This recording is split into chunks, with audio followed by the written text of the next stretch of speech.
Hello बच्चों। ये जे direct का वीडियो नंबर 1 है। चैप्टर का नाम है सीक्वेंस एंड सीरीज। इसमें एग्जांपल 1 में क्या बोल रहा है, राइट द फर्स्ट 3 टर्म्स। हमें फर्स्ट 3 टर्म्स निकालना है in each of the following sequence. इस सीक्वेंस का हमें फर्स्ट 3 टर्म्स फाइंड आउट करना है। ठीक है, तो उसके लिए क्या करेंगे, फर्स्ट पार्ट में आते हैं। फर्स्ट पार्ट में क्या गिवन है हमारे पास, nth टर्म क्या गिवन है 2n+5। अगर हमें बच्चों फर्स्ट 3 टर्म्स फाइंड आउट करना है तो इसमें हम लोग क्या पुट करेंगे, इसमें पुट करेंगे n is equals to 1। 1 put करने पे फर्स्ट टर्म आ जाएगा, 2 पुट करने पे सेकेंड टर्म आएगा और 3 पुट करने पे थर्ड टर्म। तो फर्स्ट टर्म क्या होगा, 2 × 1 + 5 क्या हो गया 7। तो फर्स्ट टर्म आ गया हमारा 7। सेकेंड टर्म निकालने के लिए इसमें क्या पुट करेंगे, n इज इक्वल्स टू 2। तो क्या हो जाएगा ये 2 × 2 + 5। तो 4 + 5 इज़ 9। तो सेकेंड टर्म क्या मिल गया हमारा 9। फर्स्ट टर्म क्या मिल गया 7। और थर्ड टर्म निकालने के लिए क्या करेंगे, इसमें n is equals to 3 put करेंगे। ये जो nth टर्म है ना, इसमें n is equals to 3 put करेंगे। तो क्या मिल जाएगा ये 2 × 3 + 5, 6 + 5 इज़ 11।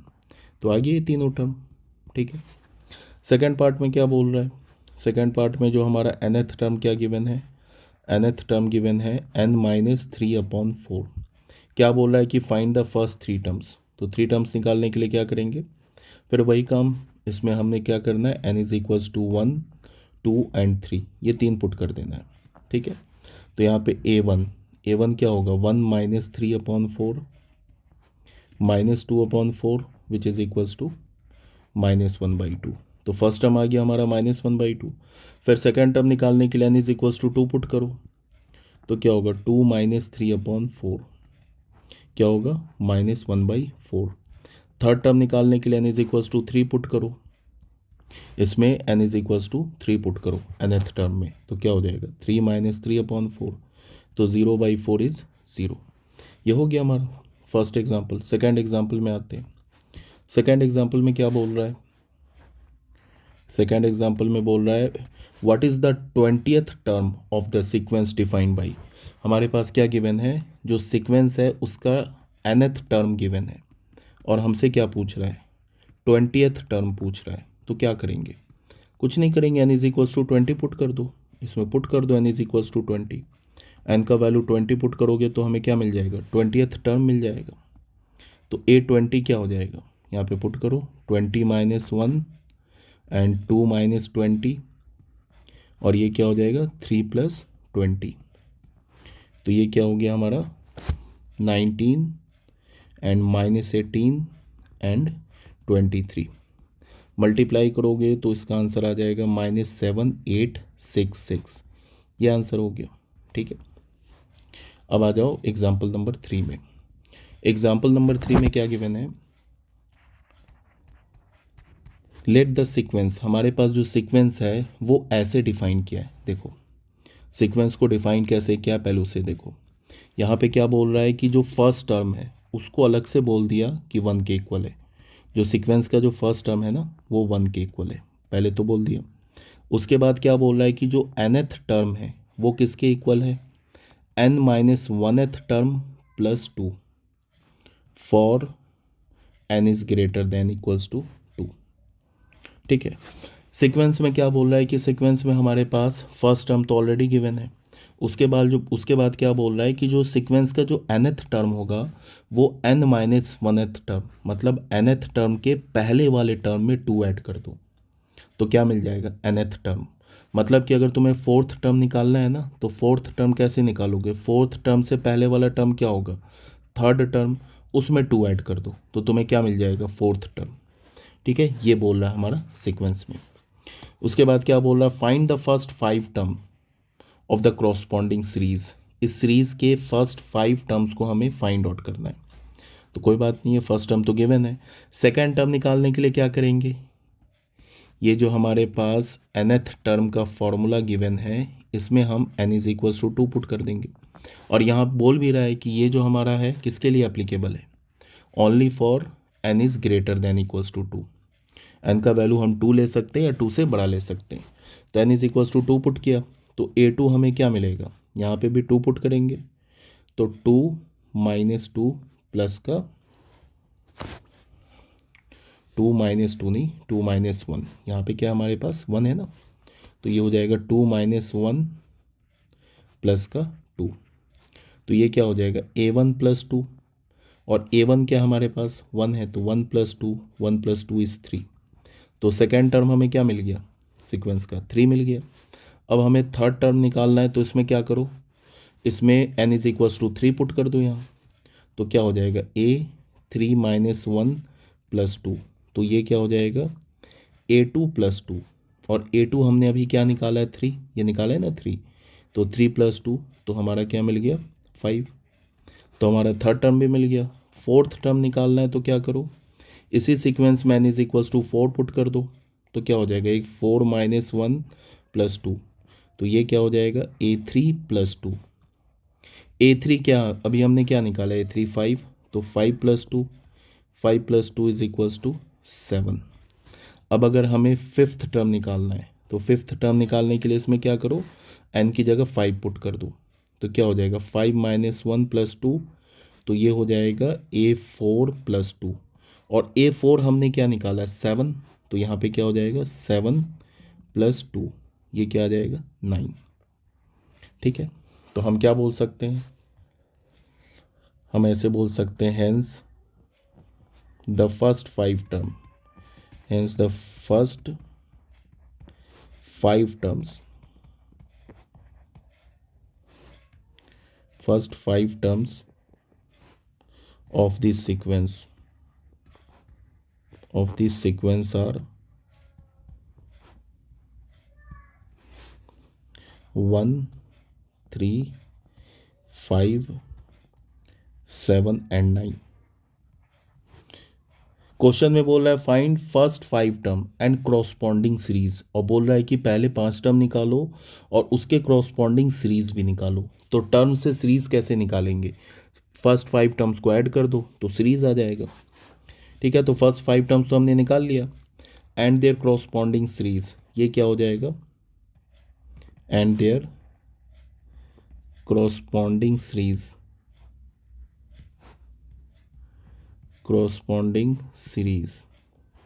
आर, सबको ऐड कर दो, 1 प्लस 3 प्लस 5 प्लस 7 प्लस 9, यही क्रॉसपॉन्डिंग सीरीज हो जाएगा।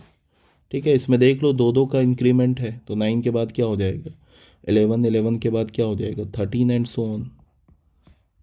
ठीक है, ये सीरीज आ गया हमारा, और ये फर्स्ट 5 टर्म्स आ गया। ठीक है बच्चों, एक्सरसाइज 8.1 का क्वेश्चन नंबर 14 है, ये क्या हमारा एक्सरसाइज 8.1 का क्वेश्चन नंबर 14 है।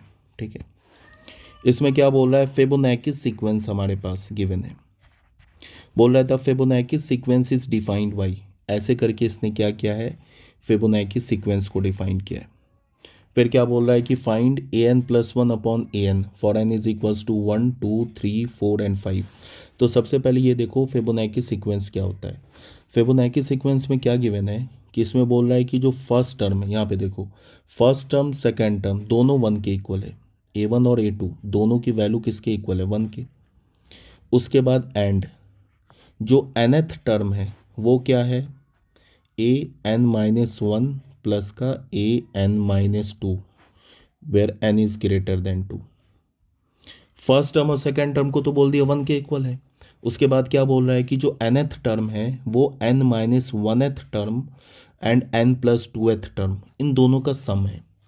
कहने का मतलब क्या है कि जो nth टर्म है वो अपने से पहले n माइनस 1th टर्म क्या होगा, nth टर्म से जस्ट प्रीसीडिंग टर्म होगा।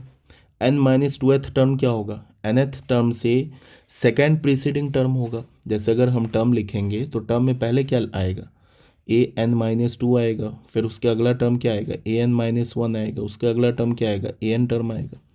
तो अगर हमें nth टर्म निकालना है तो nth टर्म से पहले वाले जो 2 टर्म है उनको ऐड कर दो तो nth टर्म आ जाएगा। यही बोल रहा है हमारा ये फिबोनाची सीक्वेंस, यही बोल रहा है। तो फर्स्ट टर्म और सेकेंड टर्म तो हमें गिवन है 1 के इक्वल। अब अगर हमें थर्ड टर्म निकालना है तो क्या करेंगे, यहाँ पे ये जो गिवन है ना इसमें क्या पुट कर देंगे n is equals to 3 put कर देंगे तो थर्ड टर्म आ जाएगा। तो थर्ड टर्म कैसे निकालेंगे, A3 - 1 प्लस A3 - 2, ठीक है। तो ये क्या आ जाएगा, A2 प्लस A1। देख लो थर्ड टर्म किसके इक्वल मिला, थर्ड टर्म से पहले के दो प्रीसीडिंग टर्म को ऐड कर दो। थर्ड टर्म से पहला प्रीसीडिंग टर्म क्या होगा, A2, उससे पहले वाला टर्म क्या होगा, A1, इन दोनों को ऐड कर दो तो थर्ड टर्म आ जाएगा। तो थर्ड टर्म क्या होगा, A1 और A2 दोनों 1 के इक्वल है, तो 1 + 1 = 2। तो यहाँ से हमें क्या पता चला, यहाँ से हमें पता चला कि जो हमारा थर्ड टर्म है वो तो 2 के इक्वल आ गया, ठीक है। अब अगर तुम में ये बात समझ में आ गई तो फोर्थ टर्म तुम डायरेक्ट लिख सकते हो। फोर्थ टर्म से पहले वाले दो टर्म को ऐड कर दो, तो फोर्थ टर्म से पहले वाला टर्म होगा A3, उससे पहले वाला टर्म होगा A2। A3 हमने निकाल रखा है 2 और A2 यहाँ पे गिवन है 1, तो इसको हमने ऐड कर दिया तो हमें क्या मिल गया, 3। तो यहाँ से हमें क्या मिला, फोर्थ टर्म जो मिला हमें 3 मिल गया। उसके बाद अगर तुम्हें फिफ्थ टर्म निकालना है, ठीक है, अगर तुम्हें फिफ्थ टर्म निकालना है तो क्या करोगे, फिफ्थ टर्म से पहले के दो टर्म को ऐड कर दो, A4 प्लस A3। A4 हमने निकाल रखा है 3 और A3 क्या निकाल रखा है 2, तो ये आ जाएगा 5। तो यहाँ से हमें क्या मिल गया, फिफ्थ टर्म क्या मिल गया, 5, ठीक है। अब अगर तुम्हें A6 लिखना है, सिक्स्थ टर्म लिखना है, तो सिक्स टर्म में क्या करोगे, ये A5 प्लस A4 का सम होगा। तो A5 क्या मिला हमें, 5, और A4 क्या मिला हमें, 3, तो इसको ऐड कर देंगे, ठीक है ना। अब जो हमने इतना काम किया ना, इससे तुम डायरेक्ट भी लिख सकते हो। कैसे लिख सकते हो वो देखो, जैसे हमारा सीक्वेंस फिबोनाची सीक्वेंस कैसे बन रहा है, फर्स्ट टर्म तो 1 गिवन है, सेकेंड टर्म भी 1 गिवन है, इसका जो अगला टर्म होगा वो इन दोनों टर्म को ऐड कर दो, तो 1 + 1 2 आ जाएगा। फिर उसका जो अगला टर्म होगा वो इन दोनों टर्म को ऐड कर दो, पहले वाले दो टर्म को, तो ये 2 + 1 3 आ जाएगा। नेक्स्ट टर्म होगा, इन दोनों को ऐड कर दो, 3 + 2 5। उसके अगला जो टर्म होगा इन दोनों को ऐड कर दो, 8। फिर ऐड होगा इसमें 8 + 5 13। फिर क्या होगा, इन दोनों को ऐड कर दो, क्या हो जाएगा 21, एंड सो ऑन, ऐसे ही आएंगे ना टर्म, ठीक है। ये तो हो गया हमारा क्या, फिबोनाची सीक्वेंस। इसको हम क्या बोलते हैं, फिबोनाची सीक्वेंस, फिबोनाची सीक्वेंस, ठीक है। क्वेश्चन में क्या बोल रहा है, क्वेश्चन में बोल रहा है कि हमसे an + 1th term upon an, इसका वैल्यू निकालना है फॉर n = 1 2 3 4 5। तो देख लो an + 1 अपॉन an का वैल्यू हमें फाइंड आउट करना है, किसके लिए, फॉर n = 1 2 3 4 5। तो बहुत आसान है, n का वैल्यू 1 डालो, यहाँ पे n का वैल्यू 1 डालोगे तो क्या हो जाएगा, 1 + 1 A2 अपॉन A1। तो सेकेंड टर्म भी हमारा क्या है 1 और फर्स्ट टर्म भी है 1, तो 1 अपॉन 1, ये आंसर क्या हो गया 1, ये हमारा आंसर हो गया। एक आंसर ये आ गया हमारा, ठीक है। उसके बाद अगर हमें बोल रहा है कि फिर n = 2 के लिए इसको कैलकुलेट करो, n की जगह 2 डालोगे तो क्या हो जाएगा, यहाँ पे A3 अपॉन A2। A3 का वैल्यू क्या है 2, यही है ना थर्ड टर्म, तो 2, और A1 क्या हमारा 1, तो ये हो गया 2, ये हमारा दूसरा आंसर हो गया। उसके बाद क्या बोल रहा है, n = 3 के लिए कैलकुलेट करो, यहाँ पे 3 डालोगे तो क्या हो जाएगा, A4 अपॉन A3, तो A4 अपॉन A3, ठीक है। तो यहाँ से A4 का वैल्यू क्या आ रहा है हमारे पास, A4 का मतलब ये हो गया 3, और A3 क्या आ रहा है 2, देखो यही है ना हमारा फोर्थ टर्म, तो ये हो गया, ये हमारा आंसर आ गया। फिर n = 4 के बाद 3 डाल दिया, फिर n = 4 डालो, तो यहाँ पे 4 डालो तो क्या हो जाएगा, A5 upon A4। Fifth term क्या आ रहा है यहाँ पे, फिफ्थ टर्म 5 आ रहा है, और फोर्थ टर्म क्या आ रहा है 3, तो 5/3, एक ही आंसर हो गया। फिर n = 5 डाल दो यहाँ पे, इसमें ना तुम n = 5 डालो तो क्या हो जाएगा, A6 अपॉन A5। तो A6 क्या आ रहा है हमारा 8, देख लो 8, और A5 क्या आ रहा है हमारा 3, तो ये क्या हो जाएगा 8/5, ये आंसर हो गया। तो बस ऐसे ही कैलकुलेट करना था, ठीक है बच्चों। फिर एग्जाम्पल 4 में आ जाओ। एग्जाम्पल 4 में क्या गिवन है, यहाँ बोला find the 10th term, find the 10th and nth terms of the GP. हमारे पास एक जीपी गिवन है। क्या जीपी गिवन है हमारे पास? जो जीपी गिवन है वो जीपी है हमारा 5, 25, 125 एंड सो ऑन। बोल रहा है कि इस जीपी का 10th टर्म निकालो एंड nth टर्म निकालो। ठीक है, तो इस जीपी का फर्स्ट टर्म क्या है? ए की वैल्यू क्या है? 5 एंड कॉमन रेशियो क्या है? Second term upon first term करो तो 25/5, तो कॉमन रेशियो भी 5 है। अब क्या बोल रहा है? 10th term and nth term निकालो। तो सबसे पहले nth टर्म निकाल लेते हैं। nth टर्म का फॉर्मूला क्या होता है? ARn-1। तो बस वैल्यू प्लग कर दो। तो यहाँ से क्या हो जाएगा? ए की वैल्यू हमने क्या डाला है? 5। आर क्या हमारा? आर भी है 5। इस पे पावर n-1, बेस सेम है तो पावर ऐड हो जाएगा। तो 5 पे पावर n-1 प्लस 1, तो क्या हो गया? ये 5। तो कहने 5 पे पावर n, तो कहने का क्या मतलब है कि जो हमारा इस जीपी का जो nth टर्म मिला वो क्या मिला? 5 पे पावर n। अब जब हमें जीपी का nth टर्म मिल गया तो अब कोई भी टर्म पूछ लेगा हम बता देंगे। बस उसमें क्या करो? वैल्यू प्लग करो।